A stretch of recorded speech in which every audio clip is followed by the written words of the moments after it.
Why can't you make a decision?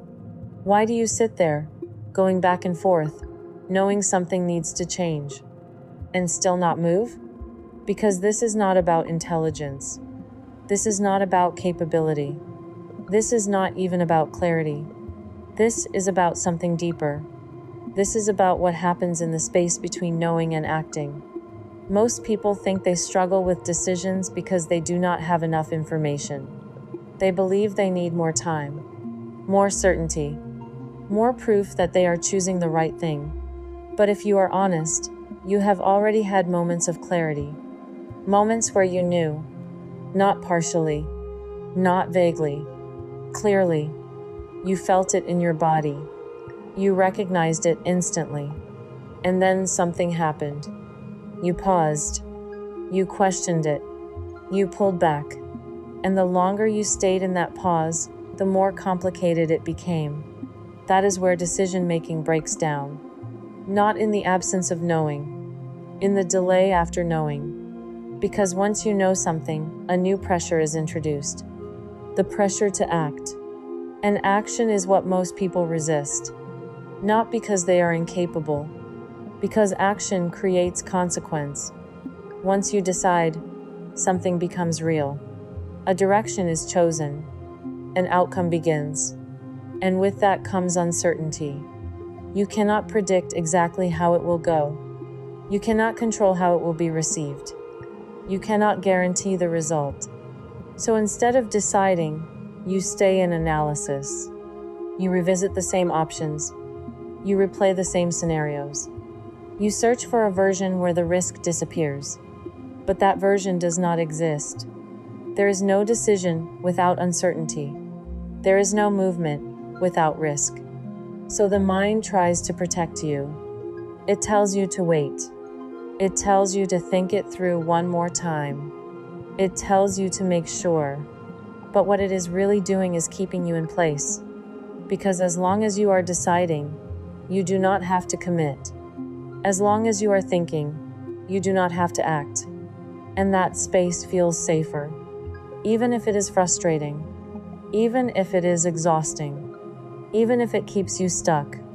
This is why indecision becomes a pattern. You get used to it. You become familiar with the cycle. You know what it feels like to sit in uncertainty, to go back and forth, to delay, and that familiarity becomes your default. You start to trust hesitation more than action. You start to believe that not deciding is better than deciding wrong. But not deciding is still a decision. It is a decision to stay where you are. It is a decision to delay your life. It is a decision to remain in the same patterns. And over time, that decision has consequences. Opportunities pass. Momentum fades.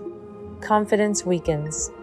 Because every time you do not act, you send yourself a message. You cannot trust your own knowing.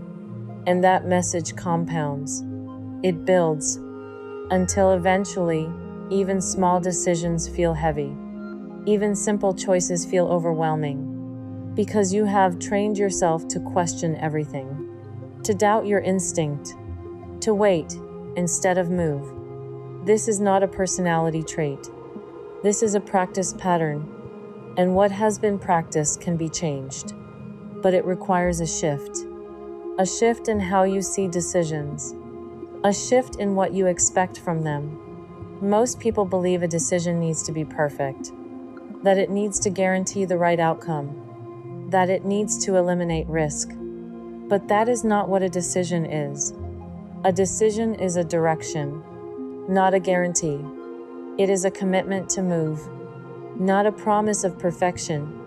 And when you understand that, something changes.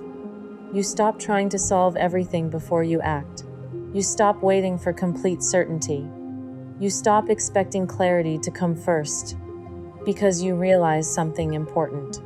Clarity comes after movement, not before it. You choose. You move. You adjust. That is how decisions actually work. Not in stillness, in motion. So if you are struggling to decide, the question is not, what is the right choice? The question is, what are you avoiding by not choosing? Because indecision always protects something. It protects you from discomfort, from responsibility, from the possibility of being wrong. But it also prevents growth. It prevents change. It prevents you from becoming someone who moves forward. So the shift begins here. You stop asking, what if this is wrong?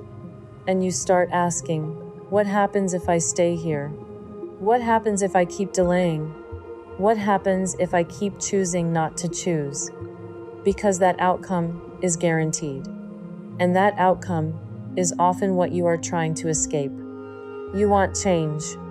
You want movement. You want something different. But you are holding yourself in place through hesitation, through overthinking, through the need to be certain. So instead of focusing on the perfect decision, focus on movement. Make a choice, a real choice, one that leads to action. Not more thinking, not more planning. Action, because action breaks the cycle. It interrupts the pattern. It creates momentum, and momentum changes everything. Once you move, the pressure shifts. You are no longer stuck in your head. You are engaged. You are responding. You are adjusting. And in that process, clarity builds. Confidence builds. Trust builds. Not because you made the perfect decision, because you made one, and you followed through. That is how you rebuild self-trust. Not by waiting, by acting, not by knowing everything, by being willing to move without knowing everything. That is what separates people who stay stuck from people who grow. Not intelligence, not resources. Willingness to decide, willingness to act, willingness to move forward even when it is uncomfortable. So if you are sitting there right now, going back and forth, pause. Stop adding more thoughts. Stop searching for more answers. Ask yourself one question. What do I already know? And when that answer comes, do not ignore it. Do not question it immediately. Do not push it away. Acknowledge it, and then move. Not perfectly, not completely, but intentionally. Because movement is what changes your life. Not thinking, not waiting, not hoping. Movement. And the moment you decide to move, even in a small way, something shifts. You step out of hesitation. You step out of analysis. You step into direction. And direction is what you have been missing. Not answers. Direction. And direction begins with a decision.